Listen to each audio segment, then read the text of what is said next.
Hello and welcome to SW Chat, Social Business SW Chat. I'm Liz Christopher and we're here today to talk about next generation community management. And I have here today with me, I have Eric, who is a social media strategist, Garick, digital engagement strategist. Hello. Jenn, who is a community manager from Intelligent. Hey everyone. Mark from Social Text. Hi all.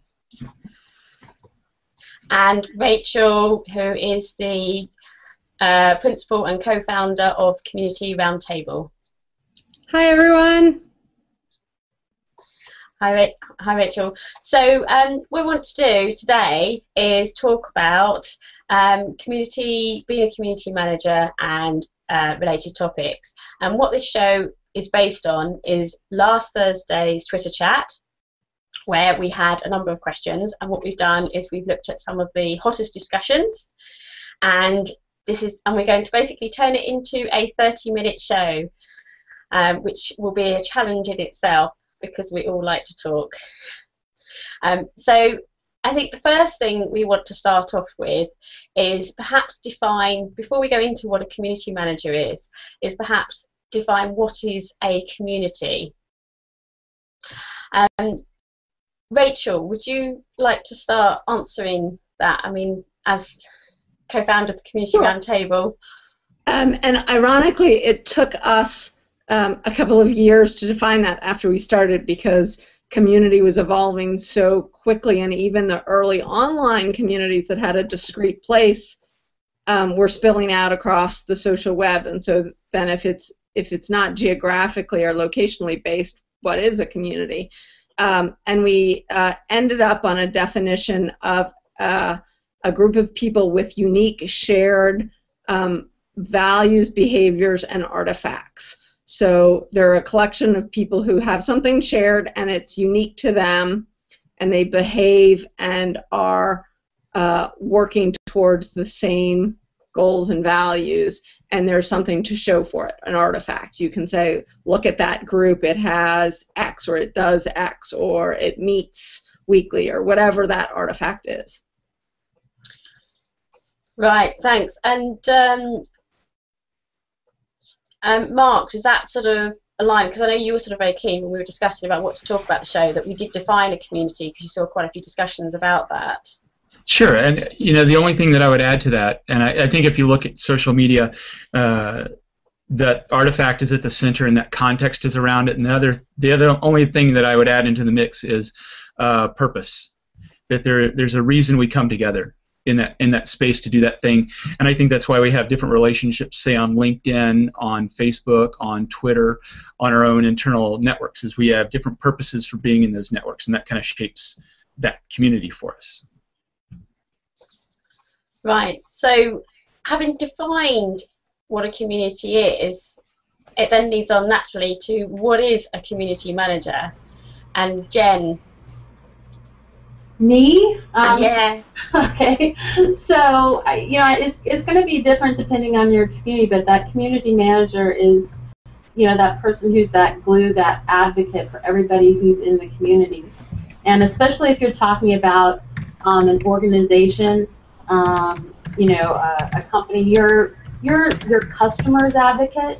So it's almost, you're on everybody's side in the community, and you're helping people come together, build relationships, share, and connect. And while you are in the spotlight, you're always trying to remove yourself so that you can push the members into it, to make everybody, feel better about their contributions and getting people to share ideas. Right, so, I mean, obviously with G+, lots of people have created communities. And, they've created a community. They are the owner or maybe a moderator. Does that make them a community manager? Are you going, Mark? Yeah. I have an opinion on this too, but go on then, Rachel.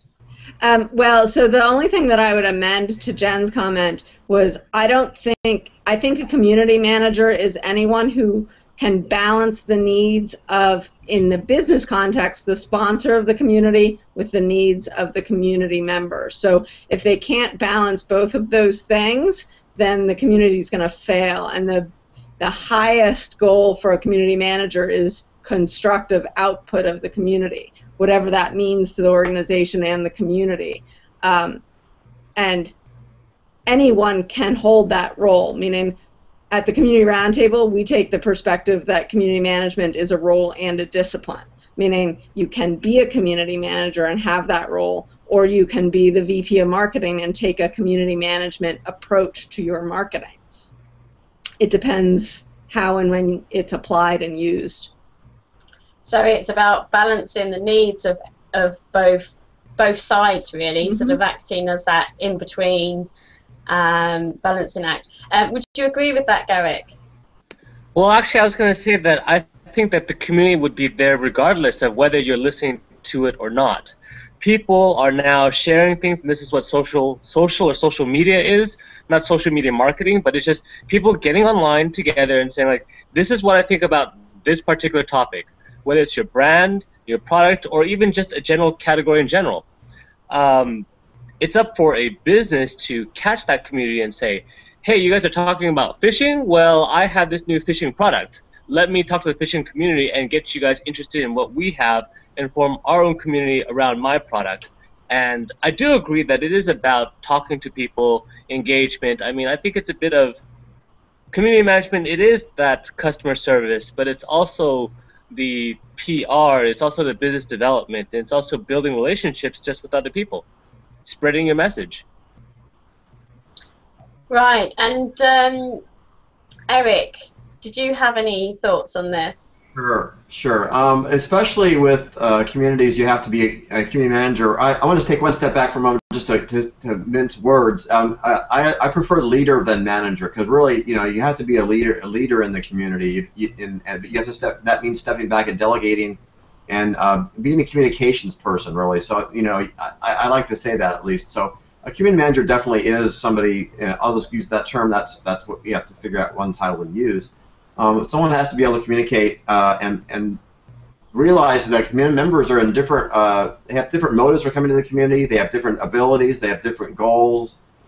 There's a general purpose in the community in general, but the community manager is someone that would, to my opinion, have to be good at recognizing people's goals and their ability levels and where they're at, what they're looking for, and to be able to help them through that, or connect them to somebody else, and to do that kind of matchmaking thing.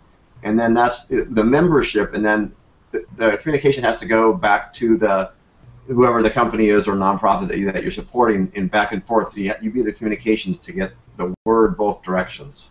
Right. So it just seems to me like it's so much more than just moderating, getting rid of spam, etc. Much more than most people would think. It looks like we've got Greg has just joined us. So hello, Greg. Hello. We'll talk to Greg in a minute once he's fully set up. So one of the phrases that one of our other panelists, Colin, raised was a steward of participation, which seemed to go down well as a phrase in the Twitter chat. So did we like that, Jen? I see you smiling. Well, yeah, absolutely, and it kind of goes back to something that Garick had kind of mentioned earlier about how a community can start up from anywhere, any topic, any kind of channel, and people rise up to be that manager or that leader, as Eric was talking about, without even really realizing it. It's usually that person who has the most passion for the topic or the most passion for the discussion, and that person is helping fuel that fire, and it's also somebody that attracts other people into the conversation. So I think that Colin, I think, came up with a really apt description of that. It's like there's so many people calling themselves experts and so on. I think calling yourself a steward is a much more humble way to put that kind of leadership position. You mean as opposed to guru?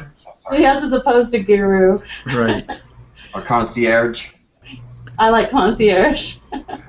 And then what Jen, you were saying something that made me remember what happened to me about 5 years ago when I was working at HP. I was using a browser called Flock, and at that point I got involved in now the person that was community manager, Evan Hamilton, is at User Voice, and I've continued that relationship from there. And he it's definitely, he welcomed me, and I had a strong desire in browsers, and so I participated. And yeah, it isn't just one person that manages or leads the community. You have the people that are the most passionate, that have natural leadership abilities that just contribute. Yeah, absolutely. But now, I think one of the differences, and I might be skipping ahead, Liz, pardon me if I am, but there's a difference here between the internal and the external focus on this, right? That Garick was talking about this external focus of companies and communities external to the company. I'm much more focused on the internal network, the internal social media usage. And there I was really interested in what Rachel was talking about balancing the requirements of the business and the requirements of the people participating.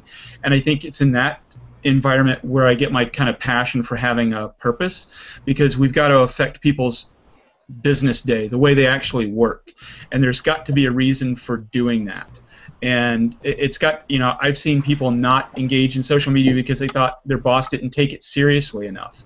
And so having that purpose explained, having that kind of mission for the internal usage, I think is kind of the corollary to being able to set up a really engaging customer experience, right? You have to have that reason why.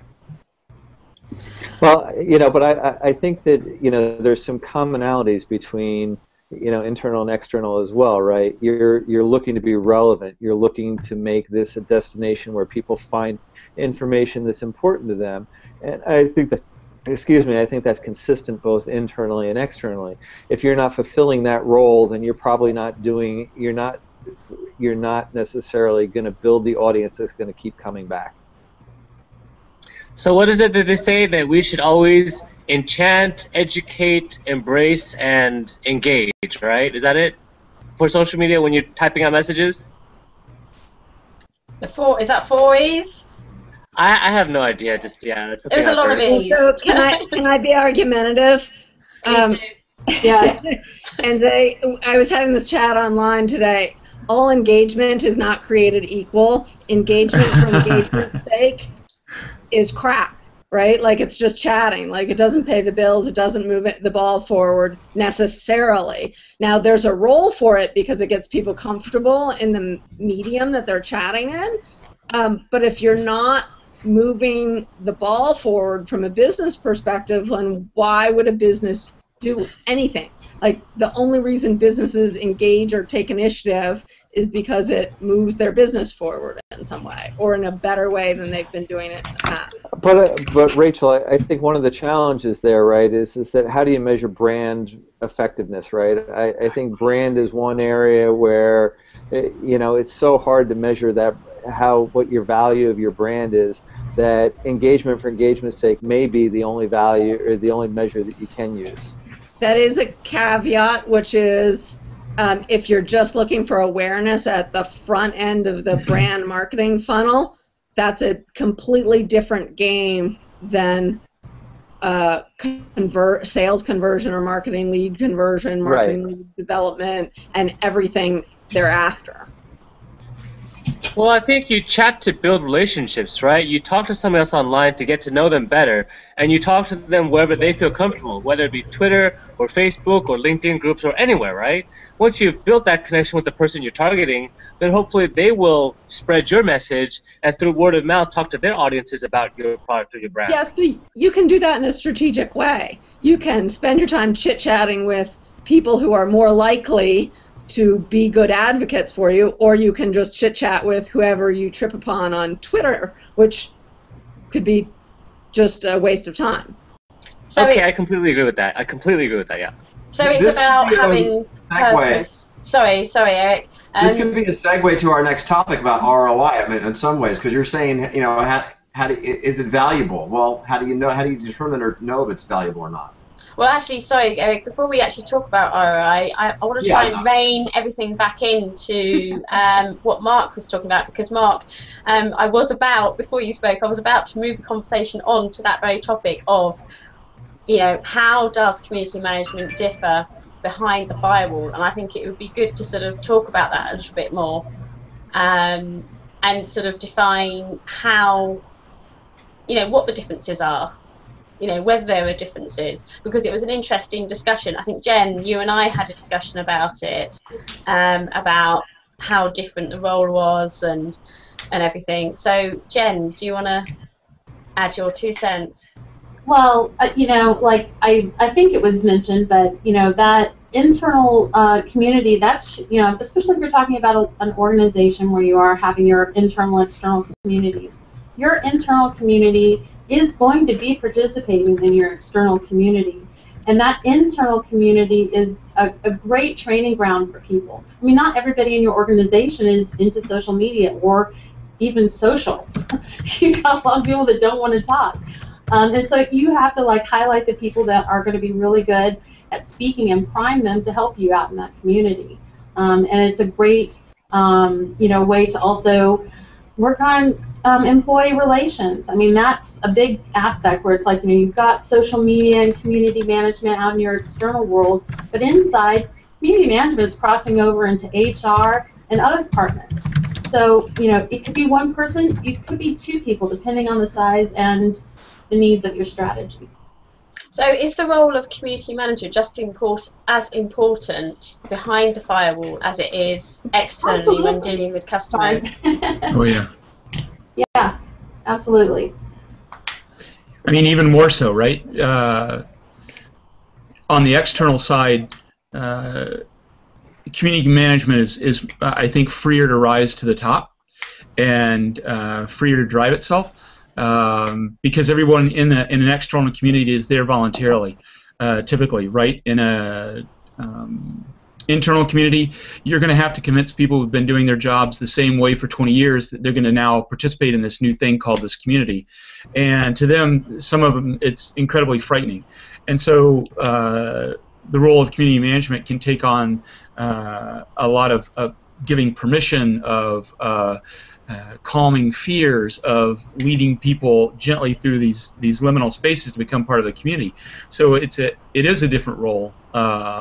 At least in that sense. Mark, ironically, people don't fund community management internally as much, and it's actually probably more needed, because externally, the role of the community manager is fear-based, meaning somebody's going to say something, and we have to have somebody there to catch that should a crisis emerge. So it's funded.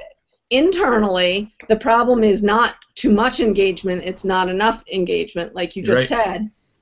And so you really need somebody there guiding people, but that's not often a funded position. And to the detriment of engagement, you get a lot of enterprises going, well, why aren't we getting anything out of this? Well, right, because people look at getting it. People look at something like Twitter or Flickr, and they're like, well, if we just provide these capabilities inside the firewall, it'll take off. Completely missing the point that everybody who's in Twitter or Flickr is there voluntarily and has a passion to be in those environments. People know they can get fired. Right, exactly. So yeah. So then we talk about internal tools like Yammer, right, where people collaborate on projects or different discussions or topic threads. I can't believe with Jen and I on this call you just mentioned that. But no, that's fine. No, keep going. Sorry. Maria's cool, yeah, but just whichever, I guess with intelligent, whatever internal tools you would use to communicate with your community. There's a passion for people to talk, yeah. Or share. Well, but there's a lot of political issues. You think that you have this new medium and all the old issues go away, and the reality is the old issues don't go away. It's also possible to create, very easy to, and probably more tendency to create an environment where everything is rainbows and unicorns because nobody wants to have the tough conversations in a very public way. I think that, the reality is that it takes a lot of it takes a lot of instigation in order to get those conversations to really float out. It takes conflict management skills. I mean, you want to be able to have the conflict, because if you don't, it's going to go somewhere else and happen. I think that these are all really important skills that you need to have as a community manager. But once you establish this, the question that I have is that, is that a sustainable position, or does that need to eventually go away? I mean, isn't it, with community managers inside the organisation, isn't it usually happen that it's not somebody that does community management, that it's somebody that sort of ends up doing it as part of their job role of something else, and then they sort of get drawn into it, and that we call them human resources, right? No. No, the companies I've seen actually have some centralized community management resources, but then hundreds of people that own a community or have oversight over a community, and they have no idea what they're doing. Yeah, Rachel earlier said about no funded position for community managers. There's also no funded often for just having communities and actually being support. It's not support. It has to be supported from within, and they have to provide the tools and the means, and then they have to be motivation for those to use it. So I mean, when I was at HP, that was really an issue. We were just trying things out, and we were all wanting to do them, but there really was no buy-in from the inside. So it's got to go inside out. I mean, to me, I don't want to start with the outside and then try to go on the inside. But either way, it just takes time for this to happen. And they're very different communities in the inside and outside, but the inside, it's frustrating for me, my past experience. Right, so what we're really saying is community management is just as important inside as it is outside, and don't scrimp on the training and the support that community managers get if you want to have a successful social business. Is that right? Yes? Everybody's nodding. Yeah. You have to eat your own dog food. You have to be a social business to be, inside for it to come out. Otherwise, it just doesn't work, in my opinion. I think, while yes, that's very true, it's also idealistic. I think the reality is most companies won't give you that kind of support, so you really need to be an opportunist. You need to be an entrepreneur where you can take advantage of the opportunities presented and build the support that you need yourself. You can't rely on others to do it for you. Right. That's true. Thanks, Greg. Right. I do have to say a lot of the executives I've been talking to lately for some research are realizing that every business is changing radically because of the web, and they need to innovate and they need to change their culture, and many of them are starting to make the links between open conversations, social networks, using social technologies. So there is some growing awareness for the why we need to do this. I'm not sure it's quite connected to the, okay, we need to fund these community management roles yet. Are they making those leaps internally, or Yes. with regard to external? Internally? Yeah. Great. Yeah, I would say. I'm sorry. The global community manager at HP also they started on the external communities, but what he told me is that they were it was so successful that he's gone all over the world and done within HP. They've done more communities within HP, so it did work the other way around. So once they got it, once they get it, then it does get funded, and then that can happen. So it's just getting that education takes a while. Thanks, Eric. I think I want to actually ping back to you because I want to go back now and talk about ROI and how can we measure ROI on community management? How do we define success? There's quite a lot of questions in there, but it's all sort of around the same theme. And as I cut you off earlier, Eric, I'll let you have a quick stab at that. Well, no, I wasn't trying to change the subject. I was saying it was kind of similar, but anyway, that's okay. I don't have a lot to say about ROI because to me, it's hard for me to say what's important because every community is different. And my takeaway from the meetup we had, where we had a panel discussion about this, was that you have to pick the numbers that make sense to you, that you can really agree that to yourself, you can really get behind and understand that metric is something that is something that you have that helps you with your goal, and that also that thing that you believe in is something that you can present to management, because they're the ones usually asking for those metrics and say, well, how's it, give us our status report, just give us the numbers, give us the numbers. So I'm not the best person, because I don't think that that's an easy thing to do, and I don't have any one answer for that. Jen, you and I had a discussion again on Twitter about ROI. That's true. Yeah. Well, I mean, I can tell you for sure, like how I'm required to do a weekly report, which to me weekly is really tough to report on a community. But it's I'll give a metric like member numbers, engagement numbers. But I'm lucky because they let me give allegorical stats, so I can provide stories of successes and discussions that happened over the week that I feel are significant for the community and for the organization, and so that's accepted. I think unfortunately there's some organizations that haven't figured out that numbers aren't the key. It's the relationship building and what's happening in the soft part of the community, and I think that's a message that we just need to keep talking about. Rachel, how do you feel about weekly reports?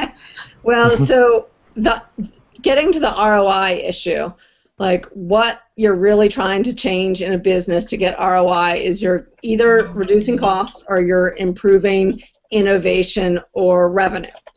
So the first is really easy to track. The second is impossible to track. The first is doing something better than you did before, which requires a process or behavior change.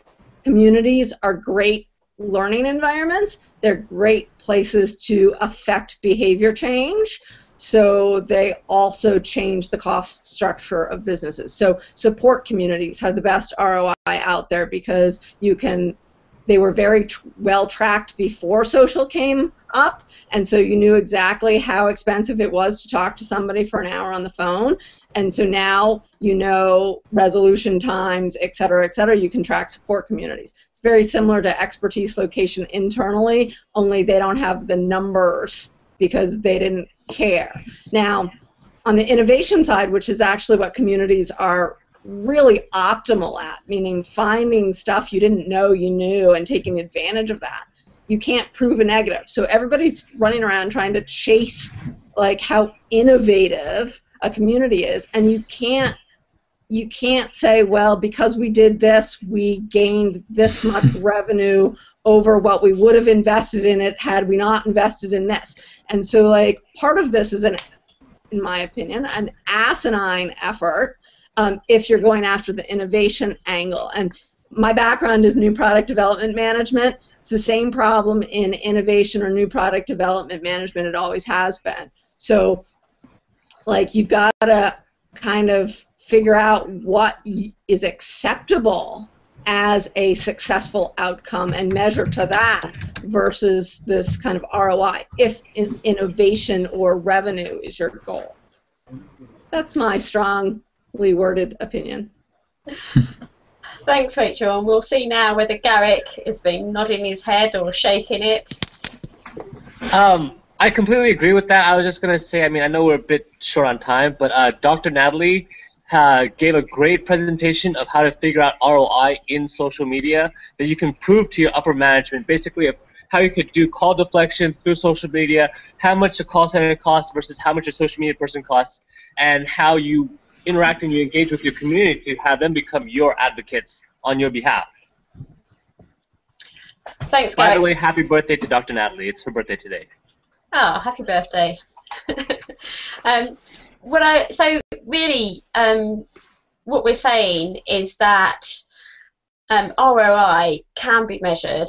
It is measurable, but it's finding out what are the key things that are important and finding a way to address that.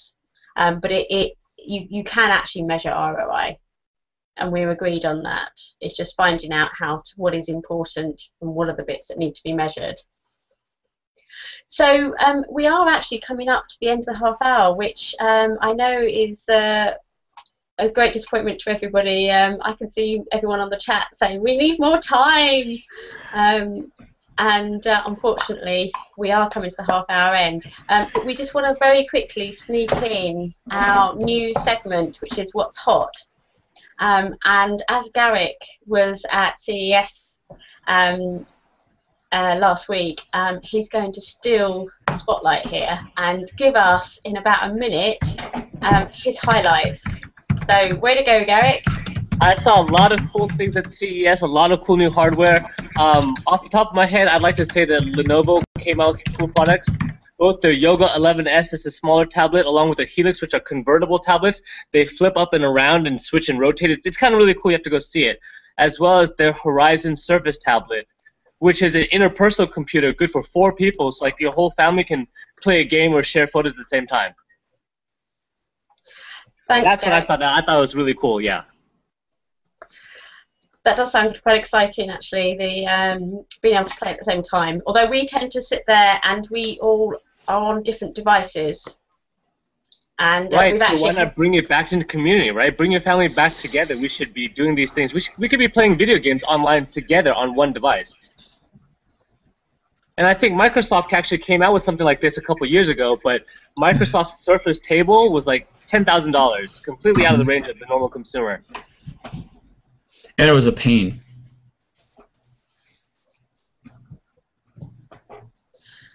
Anything more to add to that, Mark?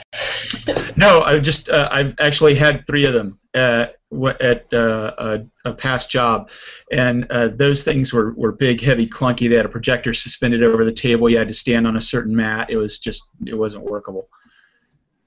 Yeah, if you guys get a chance, check out Lenovo's Horizon. It's a 27-inch tablet. I think in April they're coming out with a 39-inch version too. Cool. Well, thank you very much. And it's time, unfortunately, for us to wrap up. And I think what we need to do is say goodbye. Let everybody know that next week, well, actually this Thursday, using the Twitter hashtag #SWChat, at 9 p.m. GMT, 4 p.m. ET, 1 p.m. PT, we have got social productivity is our topic for this week, which means that will be our topic for next Monday on the show. So I look forward to talking about that next week. And I want to say a big thank you to all our guests and panelists, and thank you to everyone for watching. You can continue the conversation on our G+ community, and I knew Greg would have to put that in somewhere. I knew I was Greg. So I will.